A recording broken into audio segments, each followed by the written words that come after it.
Dans la dernière vidéo, vous avez pu voir que j'étais capable de me prendre la tête sur des sujets un petit peu accessoires, je dirais, dérisoires. Pas des masses importants, pas des masses existentielles. Des histoires de matériel.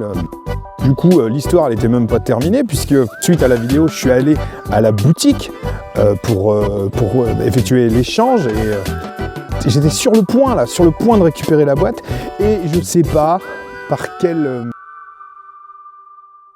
chemin cognitif je passe, mais je sais pas pourquoi, ne sachant pas trop quoi raconter. Je me suis senti obligé de dire que j'étais passé chez mon fournisseur vapoteur habituel. Je suis rentré comme ça dans des détails. Je me demande si le gars, ça lui a pas mis la puce à l'oreille. Alors là, comme si j'essayais de le gruger, et puis je peux comprendre. J'ai pas de compte client, j'ai pas de ticket, j'ai payé en liquide, pas de preuve d'achat, rien. Donc je commence à lui expliquer ça, que j'étais passé chez mon autre vapoteur pour qu'il la regarde, pour qu'il vérifie, qu'il m'a confirmé que c'était a priori électronique. Et là il me dit ah bon, et lequel et tout. Donc je lui dis bah machin, ah bon, machin. Je pense que ça l'a embrouillé, puisque finalement il comprenait plus rien. Alors que c'était factuel en fait, je racontais vraiment ma journée. Heureusement que son collègue a dit non, pas de souci, le ticket, les collègues vont nous l'envoyer, tu gères. Ce qui fait que j'ai pu récupérer finalement le Saint Graal. N'empêche que je me suis rendu compte au moment où ça commençait à sentir le roussi que j'étais vraiment con d'avoir besoin de donner des précisions qui sont pas utiles et qui finalement vont tout embrouiller. On perçoit plus le signal, il n'y a plus que du bruit, alors que j'ai rien fait de malhonnête, alors que tout était carré en fait. Et ça m'évoque pas mal une vidéo que j'avais fait il y a un petit moment qui s'appelait les petits ajouts qui font flop. Ce genre de petits trucs là que je vais rajouter alors que qui me traverse et que j'ai besoin de obligatoirement de nommer, je sais pas pourquoi. Ça rejoint vraiment les moments où je vais passer un coup de fil avec une demande précise et que l'autre en face il va m'amener à un autre endroit, il va me poser une question et je sais plus comment m'ajuster. Toujours est-il que tout est bien qui finit bien. J'ai deux exemplaires de clope électronique. Je suis bien comme ça, en cas de tuile, j'aurai de l'avance parce que j'exclus pas qu'il m'arrive évidemment encore une tuile. Mais n'empêche que dans la précédente vidéo, j'ai l'impression qu'il y a eu un petit abus de langage de ma part quand j'évoquais l'anxiété. Parce que j'expliquais que ce qui me rendait anxieux, c'était souvent les problèmes matériels et les problèmes de communication, de relations. Mais quand je regarde un petit peu les conséquences que ça peut avoir sur moi, ce que ça peut générer, finalement, je me dis que c'est pas à positionner du tout sur la même échelle. Ça génère peut-être du stress ou ça génère de la charge, mais finalement, ça va le faire. Et ce qui va, par contre, me rendre anxieux, c'est à partir du moment où il va falloir que je fasse appel à une aide extérieure, que j'appelle le magasin de clopes électroniques, etc. Et puis que je me confronte en fait à une interaction sociale. Et après, je trouve que c'est assez relatif parce que finalement, est-ce que c'est de l'anxiété ou c'est surtout des ruminations, c'est surtout des fixettes et puis qui me bouffent la tête parce que je peux pas me concentrer, parce que j'ai du mal à dormir, parce que j'y pense tout le temps et c'est en boucle et j'ai du mal à faire autre chose. Comme si tant que j'avais pas géré tel problème, je pourrais pas reprendre un mouvement sur ma vie et puis faire ce que je suis censé faire usuellement ou engager peut-être des nouveaux projets ou etc. Finalement, les problématiques matérielles qui vont m'encombrer, ça vient suspendre la dimension de temps, le rapport à la temporalité et donc par extension à toute forme de projection. Donc en fait, je l'aborde beaucoup plus comme quelque chose qui vient me freiner, qui vient m'empêcher. Ça érige un impossible de façon momentanée. Mais dans l'absolu, après avoir bien ruminé et fait chier mon entourage avec mes considérations, il n'y a pas des masses de conséquences. Alors que je vois une nette différence quand il s'agit de couacs, de relations, de communication, d'interaction sociale. Parfois c'est des trucs tout cons, c'est de pas réussir à s'ajuster sur le moment, de répondre un peu à côté de la plaque, qu'il y avait des attentes de l'autre côté que t'as pas capté, c'est le fait qu'on te prête des intentions, qu'on ait mal interprété ce que tu dis, c'est le sentiment de vivre une forme d'injustice parce que c'est sur toi que ça retombe alors que finalement le problème tu l'identifies très bien factuellement et finalement c'est pas toi. Parfois ça se déplace, c'est-à-dire que le message de base il est complètement occulté, on va regarder beaucoup plus le messager. Très souvent, non seulement j'ai pas réglé mon problème, mais en plus j'en ai un nouveau. Et c'est ça qui pourra me pourrir la vie. Et l'anxiété arrivera dès lors que je perçois que je suis comme pris en otage d'un truc, captif face à des relations que je peux pas maîtriser, et que tout ça c'est corrélé à une forme d'injustice énorme. Cette injustice me ramène au fait que je suis jamais vraiment dans le bon tempo, que j'ai l'impression d'être totalement prisonnier d'un truc qui m'emprisonne, qui m'empoisonne, mais également je fais face à une forme de désespoir, je suis désabusé de me dire qu'on ne me rendra pas justice. On ne va pas reconnaître que dans le cas présent, je suis dans le juste et que l'autre se plante peut-être. Ou du moins, si on considère qu'il y a différents paramètres qui vont un peu biaiser la réflexion et les réactions des uns des autres, moi compris, que peut-être que de ma place, je peux aussi être considéré avec une forme de légitimité. Et donc, ce genre de moment que je peux traverser parfois, mais ça me fait rentrer dans des boucles, mais qui sont terribles, qui sont épuisantes cognitivement, mais clairement qui me bouffent la vie. Et dans l'histoire, je peux pas passer outre. Je peux pas faire comme si ça n'existait pas. Je peux pas relativiser. Je peux pas hausser les épaules et dire allez hop, on passe à autre chose. C'est juste impossible. Ça reste là, ancré, et je traîne ça avec moi tous les jours, en permanence, dans ma tête. Il n'y a pas de repli possible. Il n'y a pas de moment où je peux souffler. Il n'y a pas de moment où je peux faire le petit pas de côté pour penser à autre chose et m'investir ailleurs. Pas du tout. C'est tout le temps là. Et j'alternerai parfois des moments où je serai en colère envers l'autre, où je serai en colère envers moi-même, je serai en colère envers la situation, mais je ressentirai aussi une forme de grande tristesse qui ne sera pas générale, qui sera vraiment isolée à l'endroit où ça me pose souci, et ça peut me faire partir vraiment dans des considérations qui sont graves. Je peux aller assez loin dans ces histoires-là. Je peux remettre en question à peu près tout. Ça devient existentiel au point où je pourrais même avoir des pensées sombres à ce moment-là, qui peuvent me faire peur et qui m'imposent parfois de devoir consulter en me disant oulala, ça va pas parce que je suis en train de bloquer dessus. Et c'est assez terrible parce que je sais que potentiellement je suis vulnérable par rapport à ça.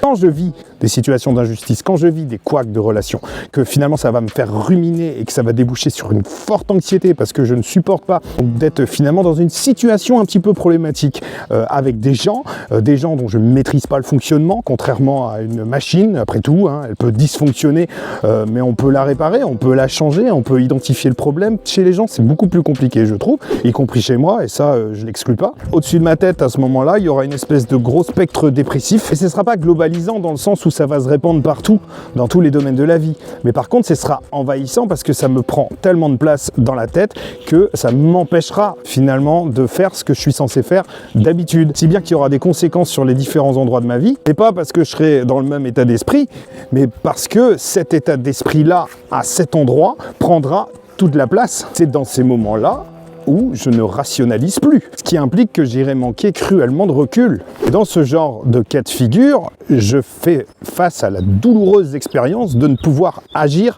sur ce que j'estime chez l'autre défaillant. Évidemment, c'est pas par rapport à lui, à sa vie, son histoire, à sa légitimité aussi, évidemment, mais par rapport à ce que ça vient générer chez moi, en fait. Mais comme j'ai déjà expliqué, c'est pas une forme d'injustice, genre j'ai vécu un truc injuste, c'est il y a quelque chose qui n'est pas clair et qui n'est pas cohérent dans une espèce de règle que moi je me figure tout seul dans ma tête. Ça peut arriver que je vive un truc que je ressente fortement et au risque que j'envoie chier l'autre, carrément, ou que je sois pas forcément agréable, l'autre il peut pas comprendre, et puis finalement il me faut moi-même un cheminement pour tout remettre dans l'ordre pour que ça devienne démocratique, pour que finalement ça devienne compréhensible. Et dans l'absolu, je crois que ça se tient, mais ça correspond aussi à ma réalité, ma façon de fonctionner, ma façon de voir le monde, et qui n'est pas davantage valable que celle de quelqu'un d'autre en fait. C'est juste la mienne, et qui n'est pas forcément compatible avec celle de l'autre. Souvent c'est à moi de me démerder pour essayer un peu de faire tout coïncider, et puis de rajouter une forme de linéarité là-dedans, au prix d'une énorme anxiété, d'énormes prises de tête. Et encore, tant que c'est pas solutionné, mais ça reste en fait. Je retiens juste le vécu subjectif, l'émotion peut-être qu'il y a derrière, et pas forcément la réalité matérielle et factuelle de la situation, mais j'ai encore des choses qui sont pas solutionnées, des dossiers qui restent ouverts en moi, et il faut pas qu'ils rejaillissent, il faut pas qu'ils émergent parce que c'est pas cicatrisé. Et je vois bien que la cicatrisation vient pas forcément avec le temps, mais vient surtout avec des faits qui permettent de clore un dossier. Le fait que ce soit pas clôturé, ça veut pas dire que je vais y penser tous les jours, mais ça veut dire que c'est latent en fait, c'est présent et ça pourrait ressurgir. Et tout ça, c'est en lien avec des couacs relationnels. C'est le dénominateur commun. Je remine pas des années après parce que j'ai pété un disque dur. Non, ça j'y pense plus. Je me dis juste, tiens, j'étais bien con. Mais souvent, les défaillances comme ça matérielles, c'est parfois moi le responsable. C'est parfois moi qui ai merdé à un endroit. Donc j'en viens parfois à me dire, si ça se trouve aussi, les défaillances relationnelles, c'est moi aussi qui ai merdé à un endroit. Donc peut-être que j'ai cassé le matériel par maladresse, sans le vouloir, évidemment.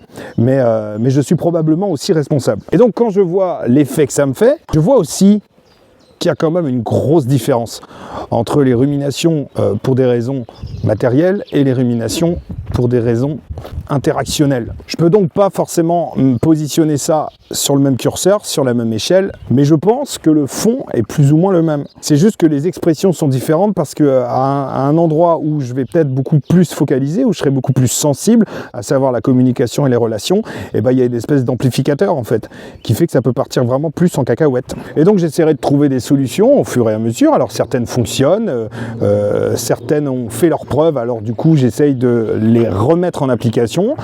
Parfois ça déconne, parfois il y a de l'inédit, du nouveau, des situations que je ne connaissais pas. Et donc j'essaye de limiter ce qui peut me mettre en risque, à savoir les collectifs, le fait d'être comme ça, voilà, dans des collectifs associatifs ou des choses comme ça. Le travail en équipe, surtout dans le sens de l'interdépendance, à partir du moment où il y a vraiment tout un système de jeu, d'interrelation, et que si t'as pas fait un truc, l'autre peut pas le faire, etc.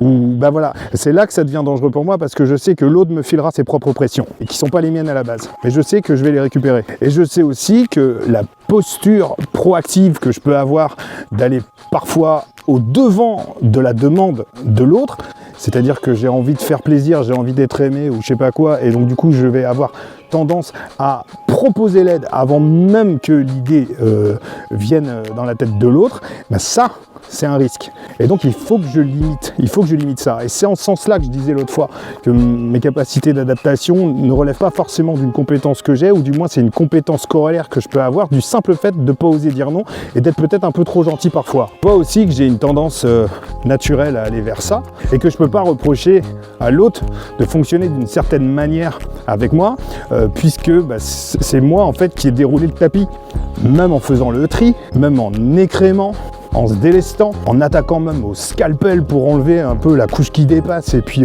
tout ce qui peut m'encombrer, je parviens quand même à ressentir une charge en lien avec une fixette, une rumination, un truc qu'il faut que je traite.